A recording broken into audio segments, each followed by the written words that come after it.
Hey, Jason, lovely to meet you. How are you Nice to doing? meet you. I'm good, guys. How are you? Yeah, all right. We're just discussing the backdrop with John, and you've got the same backdrop, which means either you've gone to exactly the same place, We or have. you're in. We have. I'm sitting up here at 8,500 feet. It's snowing, but I'm in just a loose jacket and tie. You know, Loose I was jacket, going to say you're doing very well with the temperatures out there. No, I'm like Wim Hof, man. I can bring my body temperature down. totally can. Yeah, you got used to it after all the filming in the snow and the cold, and you're like, yeah, I could do this in the shirt. I can, mate. I can. Yeah, it's fine. I can't I can't feel my toes. Did you have to do any actual? I mean, did you acclimatize by the end of it? I'm guessing you just sort of physically have to, because it is punishing when it's minus 20 and your eyelids are freezing. It's sometimes tough breathing in because it's so freezing in your breath. No, you can get hurt. You really can. I did a movie called Everest, which was years ago, which I'd had, and I've done a lot of climbing. You know, I climbed Ben Nevis actually in the biggest snowstorm in its history one winter night to get ready for that movie. You know, you have to take care. You really do, or you'll find yourself in a bad way. You know, not just for that day or the next week. You know, so but it's such a great part of it. You know what I mean? It takes out the ability to, you know, like Team America act, so to speak. You know what I mean? We're actors, you know. Fuck yeah. Act, God damn it. It's cold here. Fuck yeah. You know, you don't have to.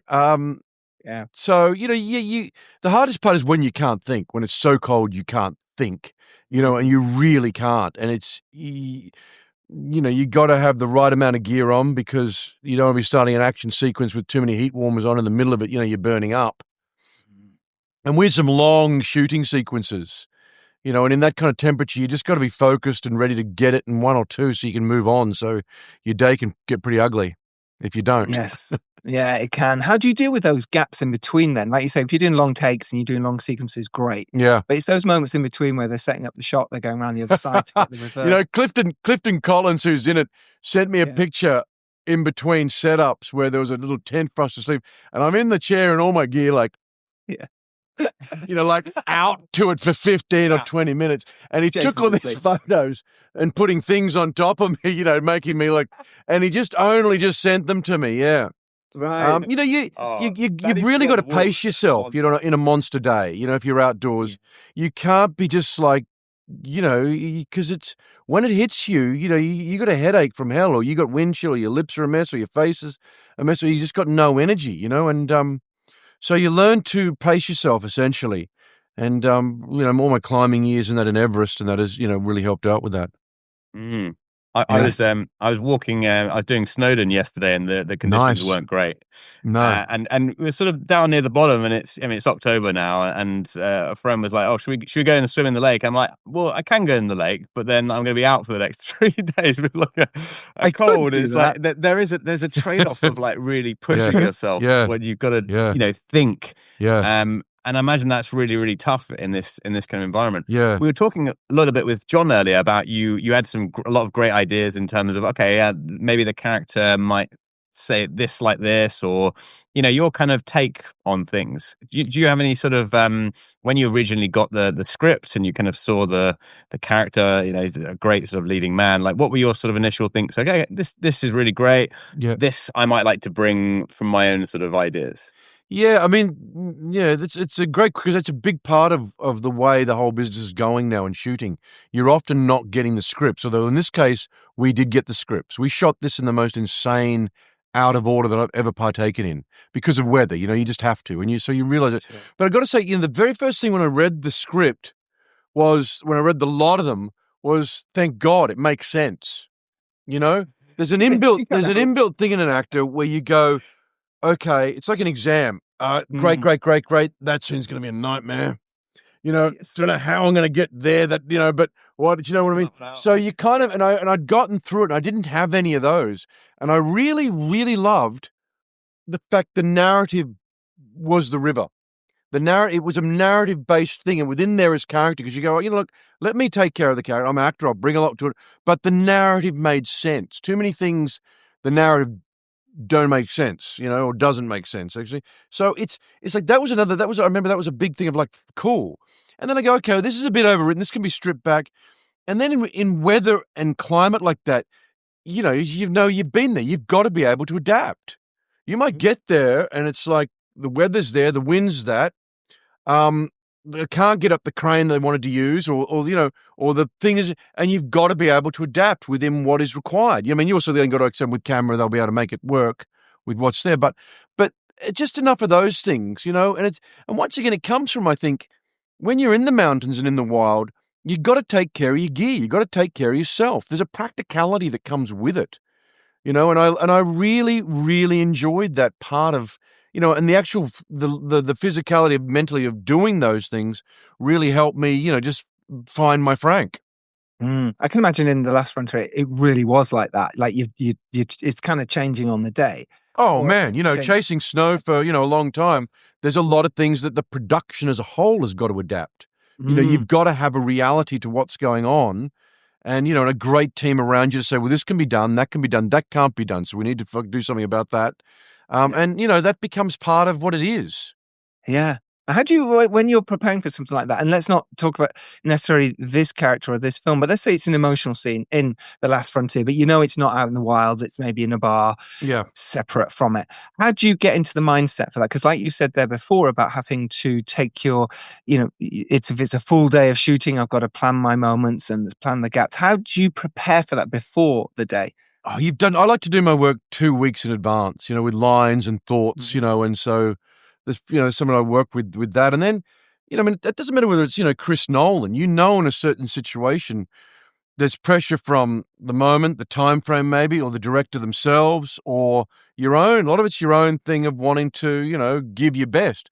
And I've often found it's like, on a camera up close, it is what it is when it comes out, and you've either done the work and you haven't, and then it's your ability to let go, and it's because I just did the Catherine Bigelow movie as well. In really good jobs where you're sinking into it in something like The Last Frontier, you're in it for so long. It's a matter of just trusting yourself and letting your instincts go, and you end up hopefully getting to a point where you behave in front of a camera. It's behavioral rather than I'm Team America acting.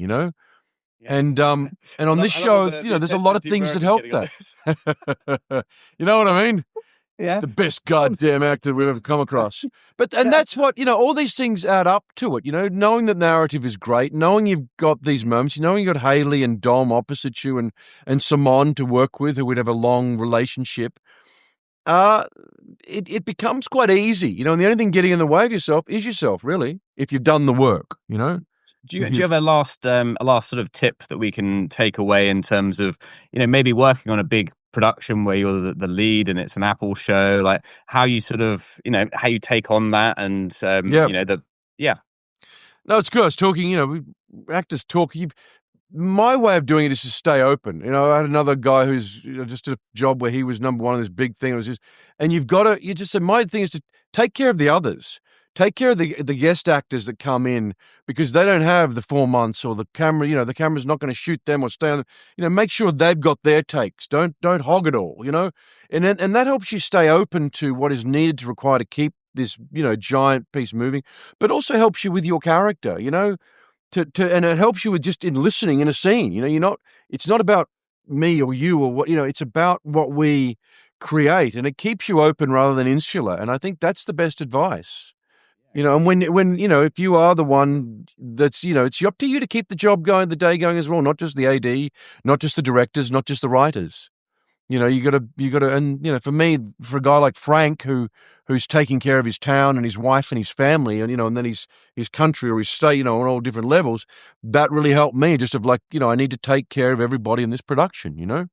Oh, I love that. I love that you're saying that when you're number one, you look after everyone else. It's so important. And it's just, it's the biggest thing I've said it to literally 2 people who've got big jobs at the moment. And they ask, they say, what do you do? It's just if you take care of everyone else, you'll stay out there and you'll listen, more importantly. And that's going to look great on camera, man. Yeah. And that's they'll support you. And they will too, because often, I've been there myself. It's the others that are, setting up the room so you do the heavy lifting, Yes, exactly. And not enough credit is given to those people, because they've got the tough stuff to do. They've got to come in the 2 days. I just did a film at Warner Brothers where a guy came in and he had all this dialogue. Well, me and this other dude is sitting there, bigger parts, getting paid more, and he's doing the heavy lifting, man. And he just but great experienced actors just throw it down. Yeah. And then you got to help them get over the confidence so they feel like they know the set, they know the camera. And we had some great actors that came in, that John knew, and that, there's a couple of really great actors down the road you'll see that really just do some complicated stuff and make it very easy. Your Clifton Collinses, great actor. Clifton Collins is just so good. He is, got to man. let you go. Jason, Great actor. thank you so thank much. you. Listen, really well done here. You're fantastic in this, as you are in everything we've seen you in. You're a brilliant actor. So thank you, boys. Yeah, and fuck yeah, Team America. Team America, The Last Frontier. Get it out there. It's. I don't know how much you guys have seen, but I loved it. I watched it all. Yeah. It's really, really gripping. It's fantastic. Yeah, it's love what you do with all the dialogue and your character and all the little nuances. Oh, good, man. Thank you very much, fellas. Okay. Cheers, Jason. Enjoy.